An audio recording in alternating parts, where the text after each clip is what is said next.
Pasukan Sriwijaya FC serius menatap laga perdana kontra Babel United di penyisihan grup A Liga 2 Rabu malam nanti.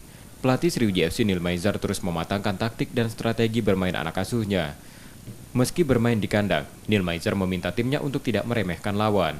Selain itu, saat ini Neil Maizar fokus menjaga stamina dan mental Dedi Hartono dan kolega. Sehingga sekarang kita maintain conditioning mereka, juga mental mereka harus siap menghadapi situasi ini. Karena sebagai tuan rumah tentu suatu hal yang sangat luar biasa buat kita ya. Tapi juga kita harus fight ini dan harus mendapatkan apa yang harus kita lakukan dalam pertandingan itu, apa yang kita dapat di latihan dan kita lakukan di pertandingan. Begitu ya. Meski intensitas latihan tinggi, Neil Maizar tetap mengingatkan anak asuhnya tetap menjaga kondisi agar tak cedera. Nur Muhammad, Kompas TV, Palembang, Sumatera Selatan.